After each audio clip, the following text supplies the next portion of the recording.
Om Sahana Bhavatu Sahanau Bhunaktu Sahaviryam Karavavahai Tejasvinavadhitamastu ma Vidvishavahai.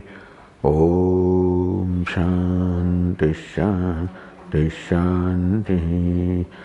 Om Purnamadah Purnamidam Purnat Purnamudachyate Purnasya Purnamadaya Purnamevavashishyate. Om Shanti Shanti Shanti. Shruti Smriti Purananam Alayam Karunalayam Namami Bhagavatpadam Shankaram Lokashankaram Shankaram Shankaracharyam Keshavam Badarayanam Sutrabhashya Krutau Vande Bhagavantau Punah Punah Ishvaro Gururatmeti Murti Bheda Vibhagine Vyomavadvyapta Dehaya Dakshinamurtaye Namah. Chaitanyam Sarvagam Sarvam Sarvabhuta Guhashayam Yat Sarva Vishayatitam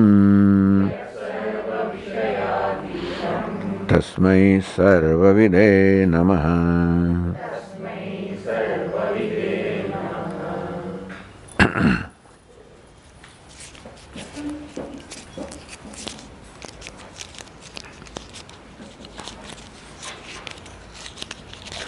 So right now, discussion is going on with the Kshanika Vijnana, whose basic principle is that everything is Kshanikam or momentary, that there is no abiding reality. The world that you come across is also Kshanikam, object, subject also is Kshanika or momentary. In their own way, they try to explain the Vyavahara. So here Vedantin pointed out that if this is reality, momentariness is reality, then number one, you cannot explain smriti, memory. Every moment, subject is changing. The subject, the previous moment, experienced something, and subject next moment is different. You cannot have memory of what you have not experienced. Secondly, memory also requires samskara or the impressions, that an experience leaves an impression. Now, yat samskar adhatavya atmanantah karaneva. The samskara or impression will be either planted in the self atma or in antahkarana. But that also is momentary, therefore, experience takes place at that time where samskara is to be implanted, that moment is not there, antahkarana, that moment is not arisen. So where will the samskara be planted? So memory requires samskara, which also cannot be explained. What is the locus of samskara? When the locus is momentary, when samskara takes place, the locus is not there. Therefore, what is the locus where the samskara, the impression is planted, which is what we need for memory, and the one who has to remember also is not there when the experience has taken place. Therefore, who will remember it? So memory can't be explained. Even perception can't be, pratyaksha cannot explain. Pratyaksha or perception or cognition of a part, object like a part, requires that the consciousness should contact the part. The part is illumined by consciousness, that's how part becomes the object of knowledge.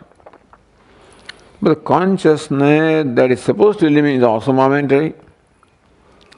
The part that is meant to be illumined also is momentary.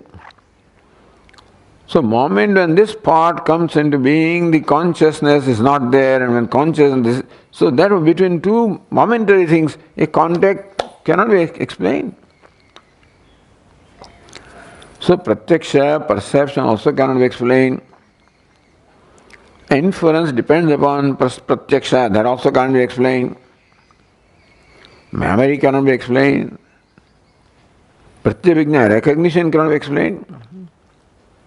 Recognition requires continuity. The one who was there yesterday, that I am here today, or the one that I am confronting today is the one that was yesterday, or a moment ago, some time ago. In momentariness, there is no abiding subject, nor abiding object, and therefore even the recognition or the pratyabhijna is not possible.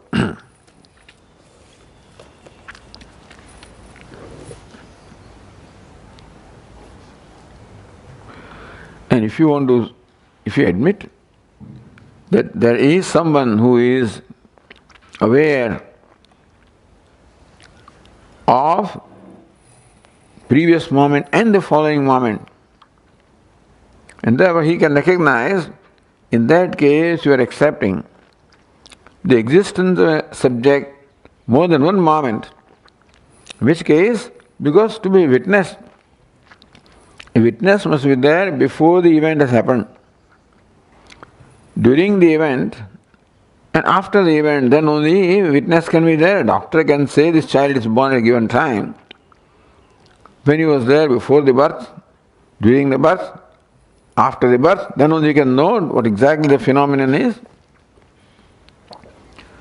So, for a phenomenon to be established that it is there must be witness, and witness should be there before the phenomenon, during the phenomenon, after. So he must be abiding, even phenomenon comes and goes. But the one who is a witness has to be there. If you accept a witness, then you are accepting something steady. Sthaneva, kshanitatsvahanam, sthanam, sthaitvam. If you accept abidance of a sakshi, then also your momentariness is gone.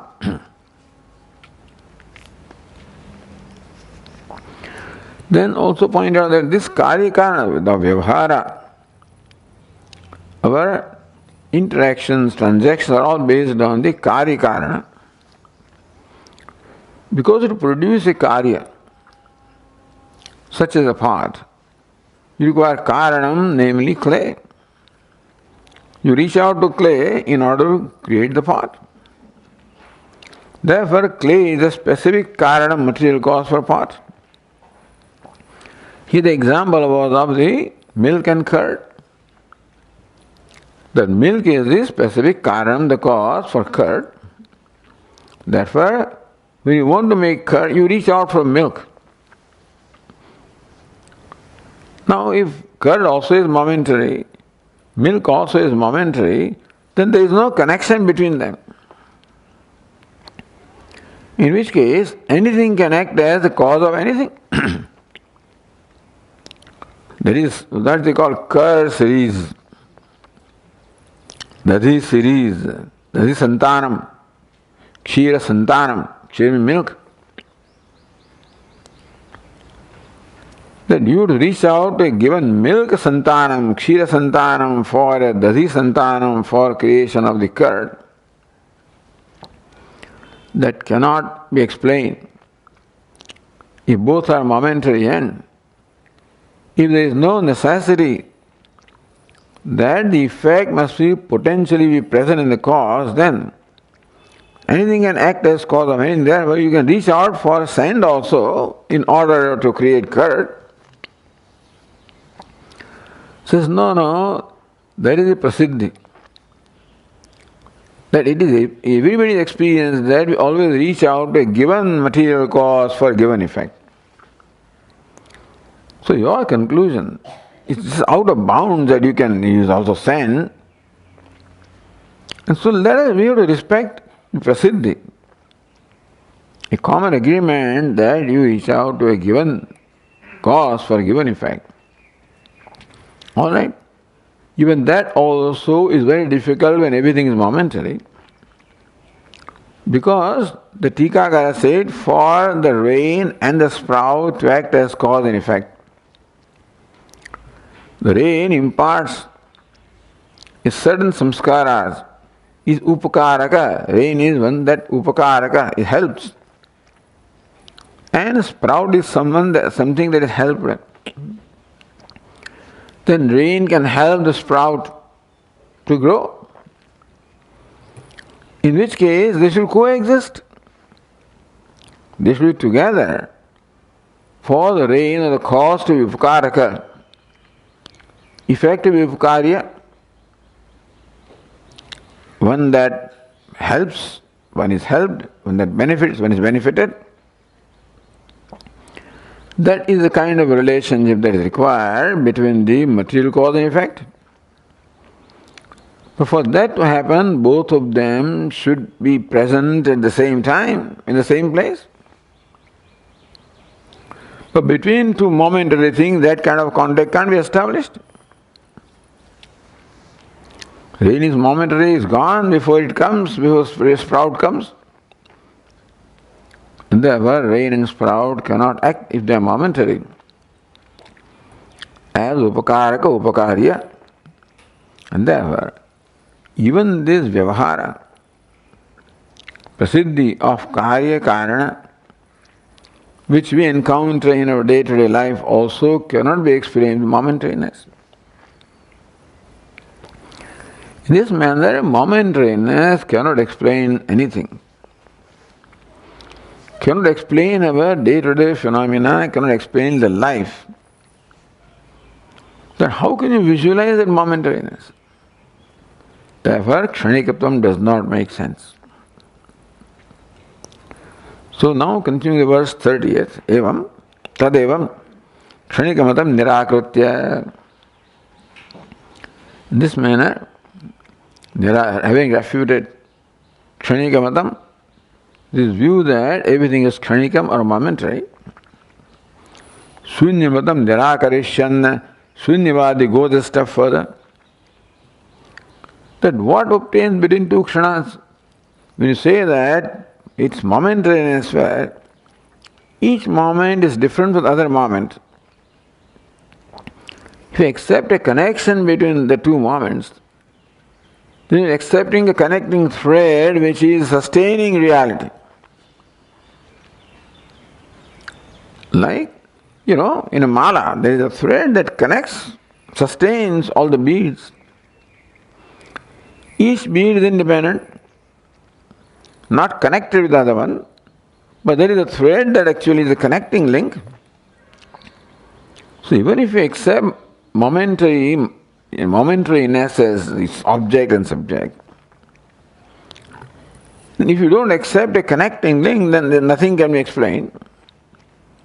So Shunyavadi says that what obtains between two moments is void, shunya.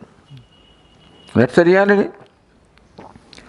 From shunya a moment arises, into shunya a moment merges. And therefore, what is the moment is nothing but the manifestation of shunya. For example, from the silence sound arises, into silence sound merges. Therefore, even when the sound is, what it is nothing but silence, because silence is abiding reality. Now, according to the Shunyavadins, Shunya or void is the abiding reality, which obtains before the arising of a moment, which obtains after the moment. So Shunyamatam, Shunyam Nirakarishan.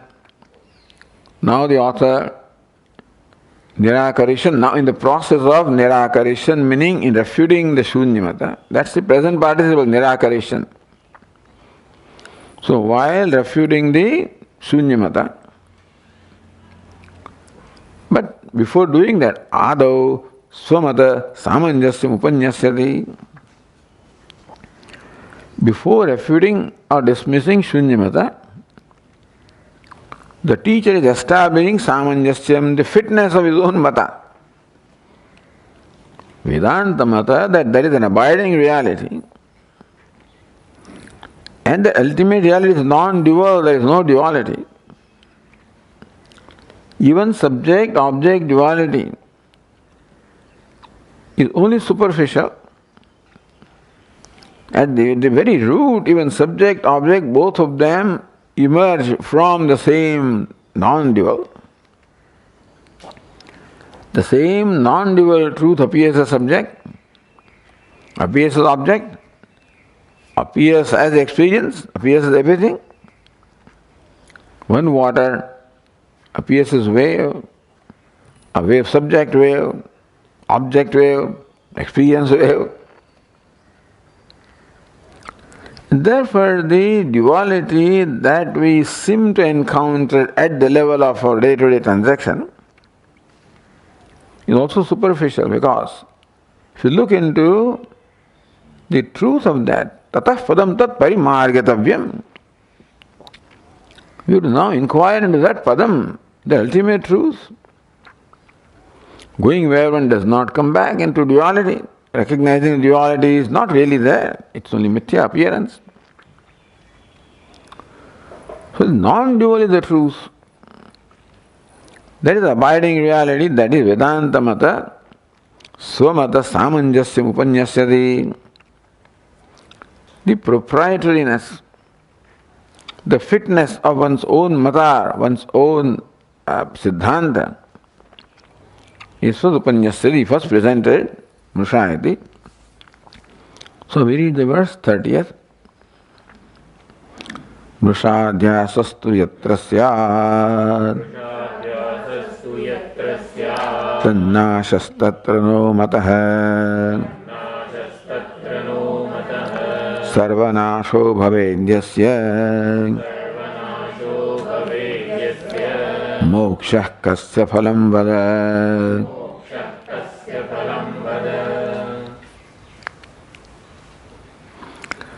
Yatra mrushadhyasah tatra nashasyat iti naha. That is our naha mata, our siddhanta is nasha is possible of only that which is adhyastam, only superimposed. Nasha or destruction is not possible of what that is, what is. Nasha or destruction, see, when you say everything shunya, meaning everything is destroyed, everything merges into destruction. So destruction is a phenomenon that they accept, we don't accept it. What is cannot suffer destruction. What suffers destruction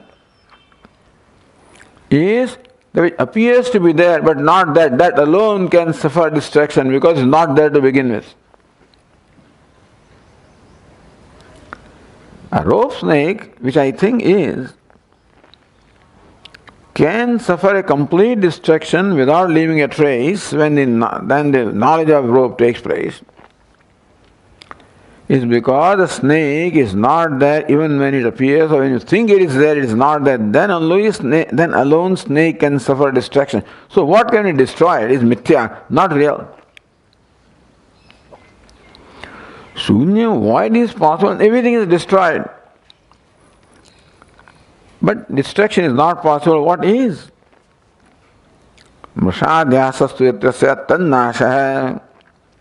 Where mrushadhyasa is there, false superimposition is there, that is a nasha can take place, that can be completely eliminated because it is not there to begin with. That is our mata. You are accepting nasha. We don't accept nasha. We accept nasha or destruction only of what is projected, appearance.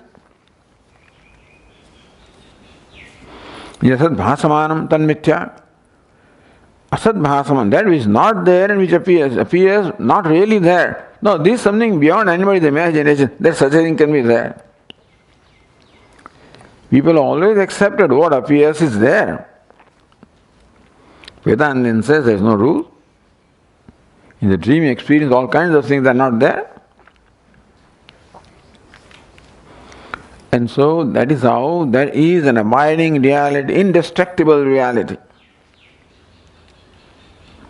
And that is non-dual. This is our mata. Sarvanasho bhavedyasya. If according to you, sarvanasho bhaved, the object, subject, each one completely suffers a destruction that is non-existent, which is non-existence. Moksha kasya phalam, who is the one who is going to be liberated? One who is a mumukshvar, one who wants moksha, he himself also doesn't remain. Then, moksha is for whom? Vada, please tell me. So if you read the Tika, Yadva, so either you can say first line is Swamata Samanjasyam, that one's own mata, that there is an abiding reality that cannot suffer destruction, that Nityatvam is the reality, is justified by saying that there is no such thing as destruction. Destruction can be of only that which appears to be there, but which is really not there.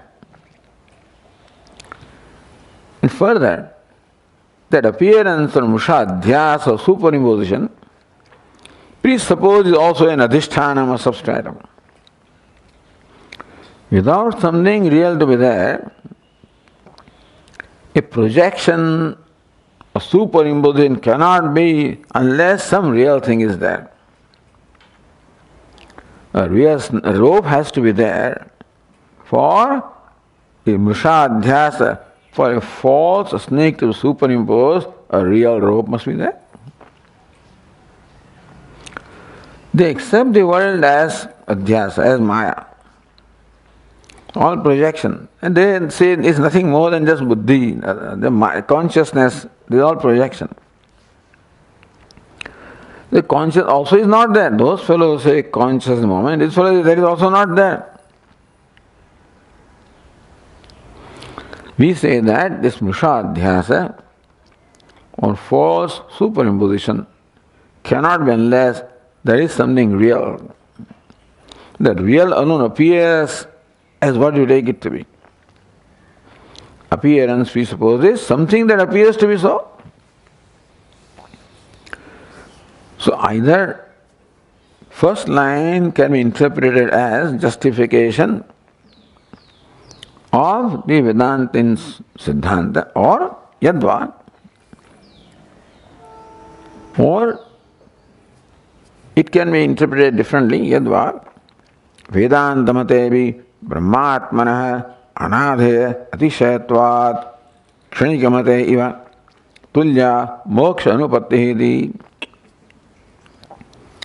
In Kshanikamata, moksha anupatti, because who will be liberated? The fellow who was bound is gone and liberated. So person who experiences an entity that experiences bondage, he is not the one that experiences liberations. How can there be liberation? There is nobody to be liberated. Shunya is even worse than that. But in Vedanta Mata also, Brahmanatma Anadheya Atishayatvat. As a result of this, nothing, no atishayata or no extra thing is that no becoming is there, that Jivatma, Atma does not become Brahman. Then where is the liberation for Atma? Atma is bound and Brahman and Atma are one. So your becoming Brahman means you remain the same. So Vedanta Mata also cannot explain liberation. Kshanikamate eva tulya moksha anupattihi. For moksha something should happen to you. Some atishayatvam must be there. Some excellence should come to you. Then only it makes sense. If you remain the same, then you remain what you are. Where is moksha? Ita ashankya Paramarthada Atisha Ayogepi. We accept that there is no Atishayatvam. Nothing, no excellence or thing, nothing happens to Jivatma as a result of knowledge. But Sthaitvat, that Jiva is a Sthai entity, an abiding entity. Therefore, one who experiences bondage is there to experience the liberation. In Kshanika Mata, there is no Sthaitvam, therefore there cannot be, the one experiencing moksha is not the one experiencing bondage. But the Jiva who is experiencing bondage, the Jiva who experiences moksha, that is Sthaitvam, that continuity is there. Certainly moksha is feasible. Phalatva upatte, phala means the result of moksha is tenable because of continuity. The continuity makes it possible for the liberation of phala. One who performs karma must be around, then he can get experience the result, then he can experience the result. So sthaitvam, or that continuity is what makes possible the phala for phala or the result to come. Makes possible the moksha also to come for the one who strove for moksha. So mrishadyasastu yatra syat nashas tatra no matah nashas tad nashas tatra no matah. So yatra adhisthane mrisha adhyasastu yatra syat, the verse says. So yatra, where adhisthane brahmatmani, in Brahman there is Atma, Adhishthanam. Mrusha Adhyasa, Kartrutvadi, Samsara Adhyasa, Mrusha, Mithya. What is Samsara? Kartrutva, Bhoktrutva, Lakshana, Samsara. So this Kartrutva, Bhoktrutva, etc. is Samsara, meaning that is where the sense of limitedness is there, that's where the Shoka Moha is there, that is where therefore karma phala is there, therefore this chain of birth and death is there. So samsara, however you explain it. If you explain samsara as the series of birth and death, that also will be there for a karta who becomes bhokta, who becomes karta, who becomes bhokta. If hurt and guilt are the samsara, then karta is guilty and bhokta is hurt, etc. So samsara, suffering of different kinds can be explained when kartrutva bhokta, but then it is mrisha adhyasa. So it is not that you have to impart some extra thing, you have to remove what is there. Therefore, kartrutvadi, samsara adhya, mrisha, mithya. On Brahman, that is Atma, the notion of kartrutva, bhoktrutva is mrisha means mithya. Mithya means what is not there but which appears to be there. So this is the justification of one's own opinion.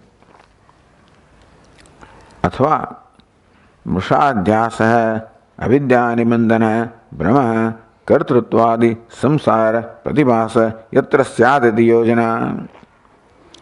Either mrisha adhyasastu yatra can be a statement, a proposition that yatra, so yatra adhyasa, so adhyasa mrisha is a statement, or mrisha can be the adjective adhyasa, mrisha adhyasa. The false superimposition is avidya nibandhana, has a nibandhanam karanam, cause in avidya. Mrisha adhyasa is caused by avidya. Brahma, so this mrisha adhyasa, kartrutva, bhoktrutva is Brahma, is a notion or delusion brought about by avidya, ignorance. So, Brahma kartrutvadi samsara pratibhasa. So this kartrutva, bhoktrutva, that samsara appearance is there, that is yatra sat. So where that happens? The kartrutvadi, mrisha adhyasa, false superimposition of kartrutva, etc., yatra syat, where it is. There, tatra. So yatra and tatra are connected that way. And so, tatra, aham brahmasmi iti. So where is the Vishaya Saptami? The one about which this Musha Adhyasa is there, about that when there is knowledge. So that because of which ignorance the Musha Adhyasa is there, the knowledge of that very entity eliminates Musha Adhyasa. Tatra aham brahmasmi vidya tatreva tannashaha. So by knowledge aham brahmasmi vidya, so avidya adhyasa, vidya tannashaha. So darkness can be completely dispelled by light, or ignorance can be completely dispelled by knowledge. Ignorance, product of ignorance, which is Musha Adhyasa, can be completely dispelled by the knowledge of Brahmatma. Tannasha adhyastanasha. The destruction of what is superimposed is our opinion. Asmakam mataha.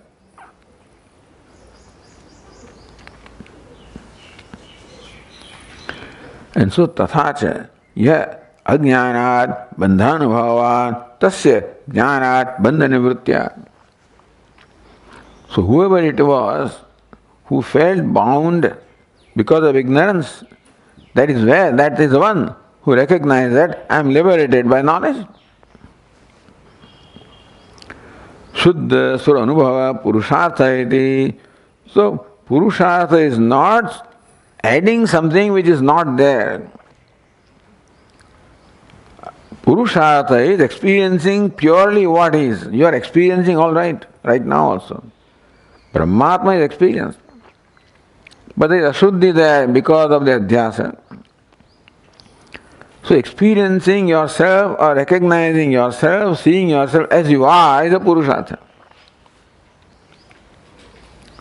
Shuddha Swarupa Anubhava Purushartha iti Vedanti Matam. We don't have to impart some extra quality to myself to become liberated. What I am is what I have to recognize, because bondage was false. Notion. That notion has to go. Iti Vedanti Matam Samanjasam. Therefore, the Vedanta Mata is Samanjasa, is appropriate, is proper.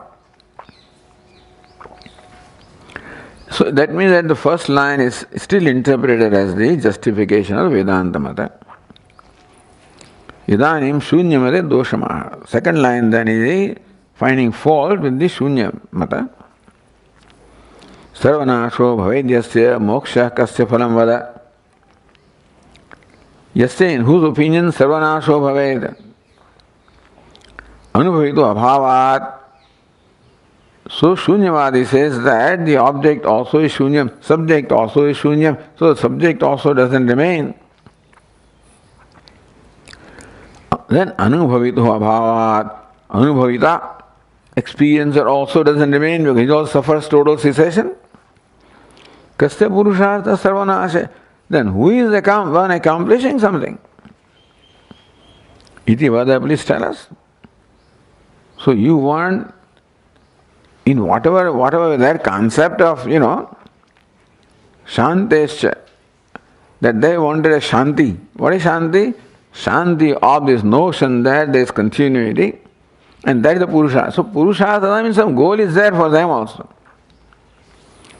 How you define that goal? That there is continuity, the notion, therefore that no cessation of notion is Purushartha, is the goal. But who is there to experience that Purushartha? In momentariness also it can't be explained, in Shunya it can further not be explained. Adhisthana aropya ubhayo api nashe. We say that aropya nasha is there. There is a nasha or the destruction of aropya, what is superimposed. Adhisthana is indestructible, but they accept nasha of both. Phala bhava, there is nobody now left to experience the phala of the nasha. If Nasha is your goal, then the one who has to experience Nasha also is not there, then who is going to experience that? Who is achieving the goal? Phala bhavat, phala siddhe. Therefore, there is no phalam, therefore there is no phala siddhi. So, moksha siddhi iti bhava. However you define moksha, in your own, you can define moksha whatever way you want. But there must be somebody who experiences that moksha. If that process he himself gets destroyed, then who is there to experience moksha? Says, sarvanasya moksho baladapatati paramartha svabhasya astitva pramana bhavat. Who says there is something abiding? Paramartha svabhavasya astitva pramana bhavat. There is no pramana. Is there an evidence that there is a sustained reality? You are talking about always an abiding reality. Is there a pramanam? Is there any valid evidence, an experience that there is an abiding reality? You can give whatever name you want to give, but there is no pramanam, no evidence of an abiding reality. Therefore, everything will get then destroyed, and therefore, sarvanasya moksha, the destruction, everything is moksha according to them. Total destruction is moksha. We said, if total destruction is moksha, there is nobody to experience that moksha. He said, you tell us, you are talking about abiding reality. Where is it? What's the proof? Don't the Upanishad says that, So, pramana abhava, where is the pramana? So next verse is, Asthitavat swayam nama jnanam vatmanya devava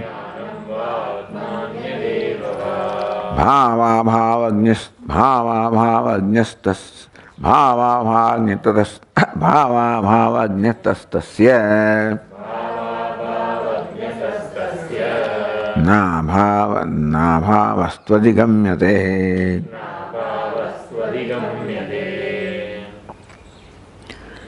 Asti tavat swayam nama. You can't say that I am not there. Swayam nama tavat asti. That is I, that you accept that it is. Whatever you call is your, we don't mind. Jnanam va, Atma, Anyadeva, you can call it consciousness, call it Atma, you can call it Shunyam also. What name you give is a different thing. But Asti Swayam Nama, that I am there. So that is the evidence of something that abiding reality being there.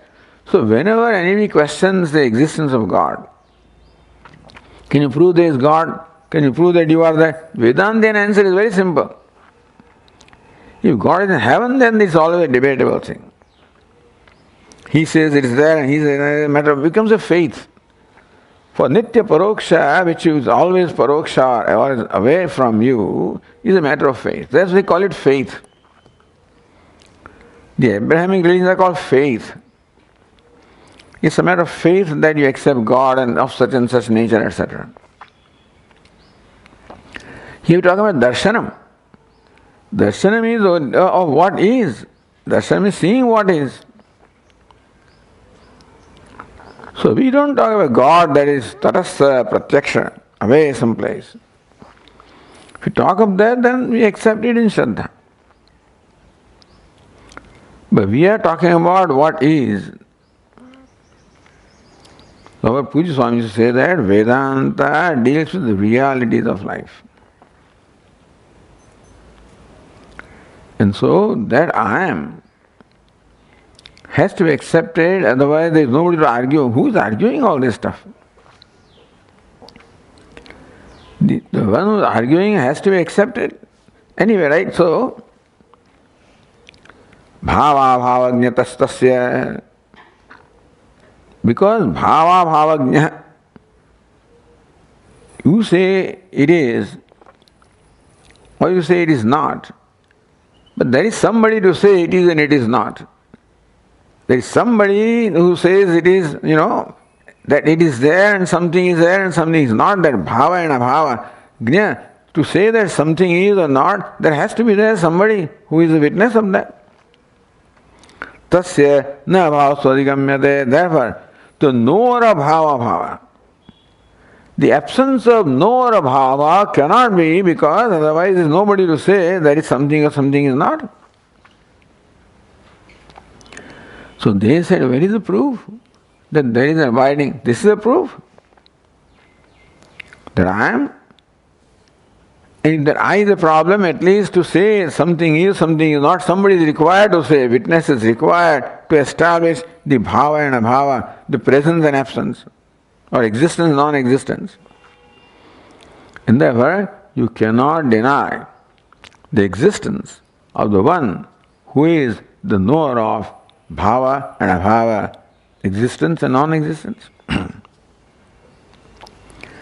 And so here, Tikakaras, Swayam Nama Astiti Avivadam Sarvadinam. Astitat Swayam, we begin from there. Astitavat Swayam Nama. Swayam Nama Asti, I am there. Iti Avivadam. The fact that you are talking to me. So you are there, otherwise there cannot be any further discussion. If I am not there, or you are not there, the question of discussion doesn't come. The fact that we are interacting with each other means you are there, I am there. And every vadi, meaning every disputant, accepts the existence of one's own self. Jnanam va atma anyadeva va. Sati jnanam va atma va anya shunyam va iti param vikalpa. What you call is your choice. You can call it jnana, consciousness, atma, the self, or by some other name, shunyam. You can use the word shunya if you want. But that it is. Has to be accepted that that entity is. Otherwise the question of even the debate doesn't remain. Question of dispute doesn't remain if there is nobody there.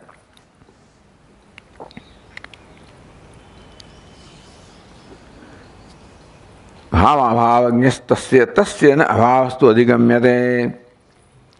Tasya, of this entity, who is called Jnanam, Atma, Shunya, I, tasya bhava na adhigamyate. You cannot say that it is not, you cannot ever visualize your own non-existence. You cannot visualize, I am not there. Shunyavadi, what evidence do you have of Shunya? I see Shunyam, that fellow who says Shunyam is there. He is abhava, but there is somebody to say abhava. I say bhava, there is somebody to say bhava.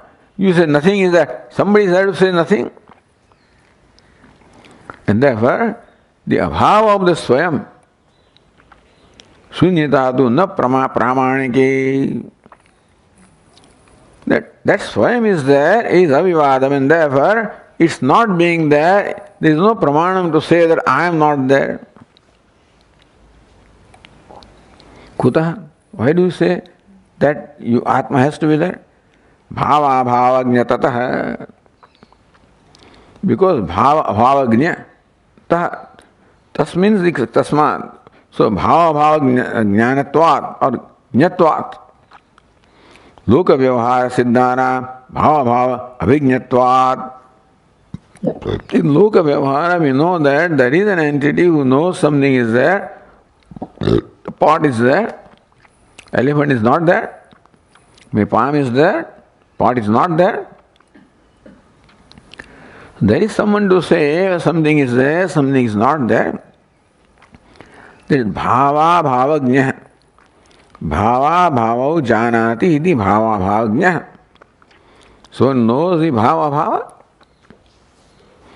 If that is not there, then the debate of bhava bhava would not come. Debate is of bhava and abhava. We say bhava is something is there, they say it's not there. That would not be there unless there is somebody to say. You say that you know that there is abhava. I say there is something and there is bhava.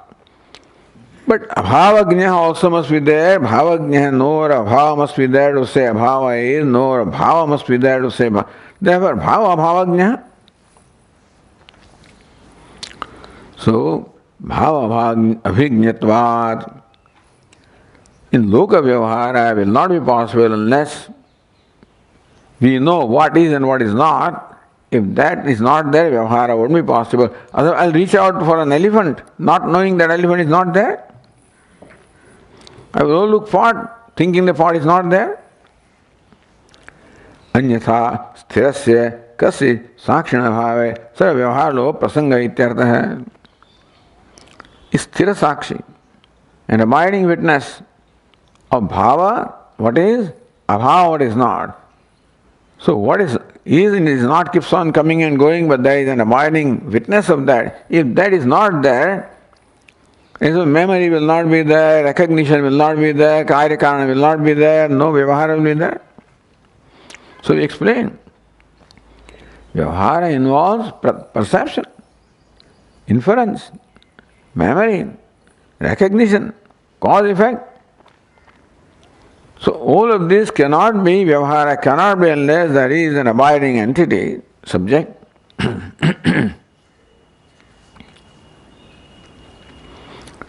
He says, tasyapi abhava kasyajit bhateti. Somebody sees even the absence of that abiding self. You say that kasakshina sthirasya abhave. The vyavahara is there, shows that there is an abiding witness. But if I say that there is someone who knows the absence of the witness also, yasya bhati tasya sattva prapte. Whoever says that I see even the non-existence of the steady or sthayi bhava, even that fellow is there. Who says that shunyam, that fellow must be there. Who knows shunyam? And therefore, you cannot establish the non-existence of one who claims non-existence.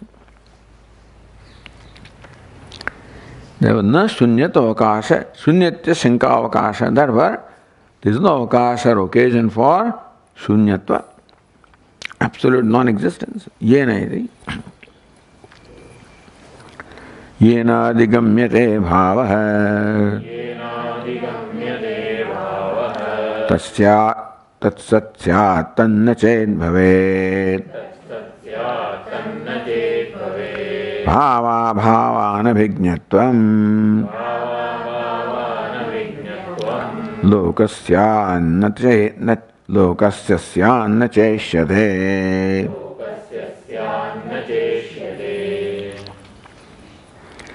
Yena adhigamyate bhava tatsatyat tanna bhavet chet. First his statement, yena adhigamyate bhava, yena bhava adhigamyate. Yena by one by whom? Bhava, existence. Adhigamyate is seen, known, experienced. Yena bhava adhigamyate. So one who experiences or knows bhava or existence, tat satyat, he has to be existent. Sorry, yena bhava adhigamyate. So one who says that I know the absence or void, so one who claims that there is a bhava has to be there. Tanna ched bhavet. If that also is not accepted, then bhava abhava anabhignatvam. That means there is nobody who knows bhava and abhava. Then who established the bhava? For abhava, non-existence or void also to be established, kasyajit bhati, that void also is experienced by somebody. So that abhava is experienced by somebody, that somebody has to be accepted to be there. If he is also not there, then who will experience, who will claim abhava also? So therefore, this is how yena adhigamyate abhava tat satyat. Yena, by whom abhava adhigamyate, abhava is known, non-existent is known, tat sat. So he has to be there, that has to be existent. Tanna ched bhavet. So that's why uktam eva ardham prapanchayati. Artham prapanchayati. Or you can say that the artha that was stated earlier alone is being explained here further. So this verse 32 can be interpreted as the evidence of the existence of the witness. Even if you say somebody experiences abhava, that then you are accepting the existence, the presence of someone who experiences that. Or uktameva artham. So astitvat tavat swayam nama, that there is something who is swayam, call it atma, call it jnanam, call it shunyam. Bhava bhavagnya taha, because he is knower of bhava and abhava. Therefore, tasya bhava, therefore you cannot arrive at the non-existence of the knower of the bhava bhava. That prapanchayati, you can say, that is further explained in this verse. So that is another interpretation of this verse. Yena adhigamyate abhava. Yena abhava adhigamyate. Sarvasya. So one who arrives at the non-existence or absence of everything, tas sadeva syat, that has to be sat, existent. Vipakshe doshamaha, if you don't accept it then, so what is vipaksha? Tanna ched bhavet. If you say that no, I don't accept even the existence of the witness of non-existence,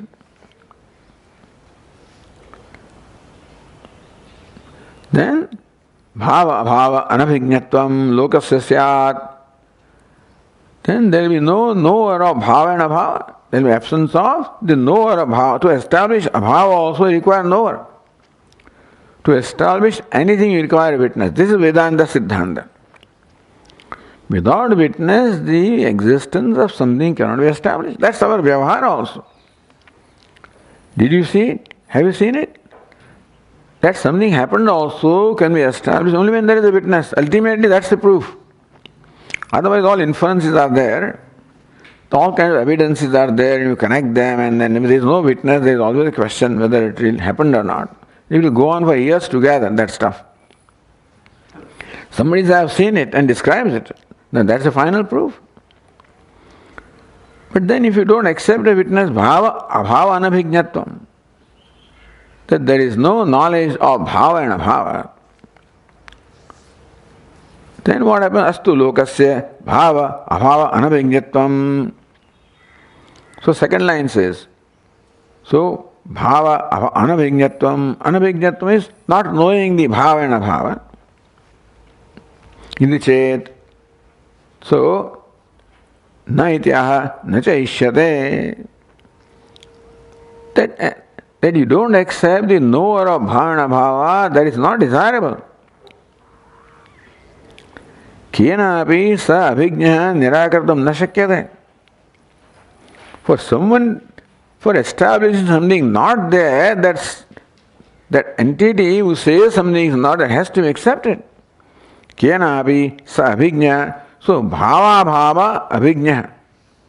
The knower of bhava and abhava cannot be dismissed by anybody. Why? Nirakarta, because the one who dismisses has to be there. That the knower of the bhava bhava cannot be dismissed because who dismisses has to be there. Nirakarta. So that is the Swarupa. You are the knower of bhava bhava.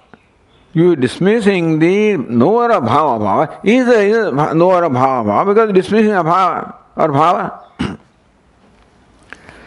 Tasya sattva, therefore, ultimately a knower has to be accepted for proving any point. Tasya apahna vachanam swanubhava viruddham eva ityartha. Therefore, vachanam, the statement apahnava, statement of absence or dismissing the knower of the non-existence also is anubhaviruddham. That is contradicting our anubhava. That anything can be established with there, provided there is a abhijñā, one who is knower. A witness has to be there. This is Vedanta. They have their own arguments and whatever it is, but then I said, we just look at our life and not fancy, the simple life we are leading. And this simple living life will not be possible with this idiotic stuff, Kshanikatvam and Shunyatvam, etc. It can't explain. Just to dismiss Vedas, to dismiss Karmakanda, dismiss Devata, dismiss Veda, you come up with all this idiot stuff, funny stuff, So Jains came with their own thing and Bauddhas came with their own, because they revolted against Vedic culture. And there may be elements in Vedic culture against which you can revolt. You can't throw a baby along with bathwater. They had problem with the violence part of this, but you can't say the whole culture is violence. It is a distortion. And so remove that. That is called a reformer. So Shankara, Lord Krishna reformed things. Shankara reformed. They did not dismiss the thing, original thing. Same knowledge has been imparted to you today that was imparted to Vivaswan. That's how the parampara continues. Otherwise, no basis, then you create your own thing like this. And then people will all kinds of speculations of what is. Different schools of thoughts keep on coming.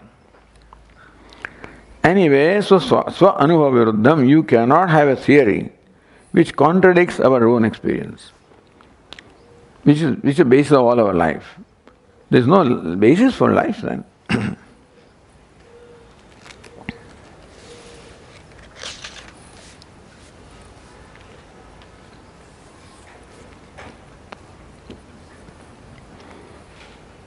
Yadyapi bhava-bhava-vibhaganyam kinchidasti avagatam.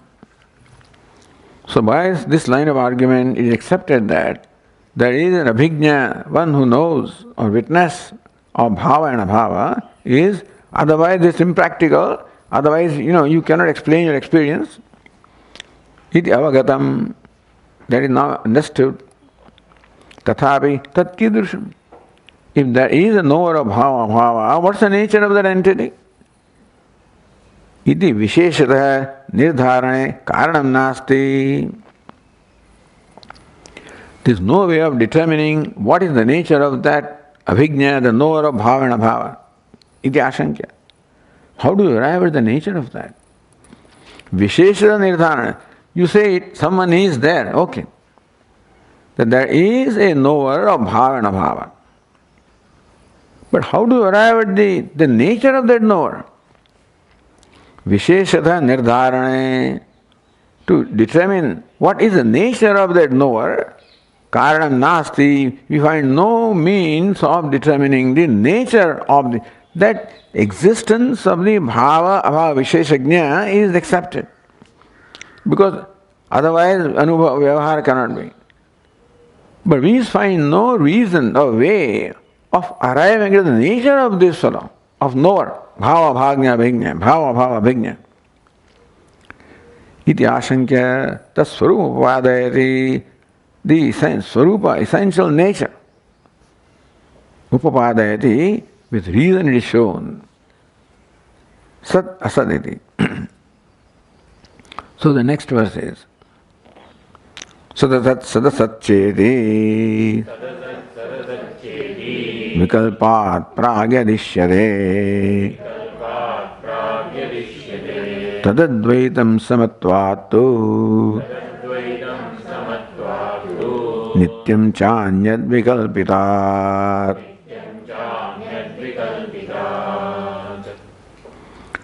Sat, asat, sadasatcheti, vikalpat. So these are the vikalpa, these are different positions. Somebody is sat, asat, is not, sat asat. These three possible vikalpas are there. For anything, somebody can say it is, somebody say it is not, but at the most it is and it is not. Here it is, there it is not, as a cause it is, effect is, something like that. So these three vikalpas are possible. Sat, Asat, Sat, Asat. This is vikalpa. So this is vikalpa, this kind of vikalpas, all these different opinions are there. These different thoughts, conclusions, notions are there, let us say. These are possible notions about anything, isn't it? Something is not, although Sadhasa is not possible, but that is, that also can, someone can come up with that. So this kind of vikalpa, this kind of notions are there about something that has to be accepted. Pragya dishyate. So that which has to be accepted is existing, about which these notions or projections are there. This is there, somebody says, not there and not there, about which this debate is going on. That has to be accepted to be there, Without the entity be there cannot be the vikalpa. There cannot be arguments, positions. That has to, yet ishyade. Before these vikalpas, before the different notions are entertained, before different positions are argued, whatever is there about which arguments are going on, that has to be accepted. So yes, tad advaitam, we said, that is advaitam. So you don't have to go anywhere, your experience reveals that non-duality is there. That's what Vedantin says here. Tad advaitam. Why? Samatvat. Because of samatvat. And therefore, what happens is, before we'll see the tika next time, but then before the argument arose, before that, each one is the same. Before something is proven, Sat, Asat, Sat, all of them are the same category. And therefore, what is one non-dual, nityam, eternal, anyat vikalpitat. So, anyat, vikalpitat, anyat. This has to be something different from vikalpa, about which the vikalpa is going on. And that has to be advaitam, because samatvat is available for sat, asat, sadasat, nityam. And therefore the very fact that you are debating here, sat, asat, sadasat, itself shows that this entity is advaita, nitya, vikalpita, anyat, real. So he asks the question, how do you arrive at the specific nature of the one that is the witness of Sat, Asat, etc., Bhava. That itself shows, that even that itself leads to the determination of what is the nature of the one that is the witness or illuminator of this. So we'll continue. Om Purnamadah Purnamidam Purnat Purnamudachyate Purnasya Purnamadaya Purnameva Vasishyate. Om Shanti Shanti Shanti. Shankaram Shankaracharyam Keshavam Badarayanam Sutrabhashya Krutau Vande Bhagavantau Punah Punah Ishvaro Gururatmedi Murti Bheda Vibhagine Vyomavad Vyapta Dehaya Dakshinamurtaye Namaha. Om Shanti Shanti Shanti. Hari Om. Shri Gurubhyo Namaha. Hari Om.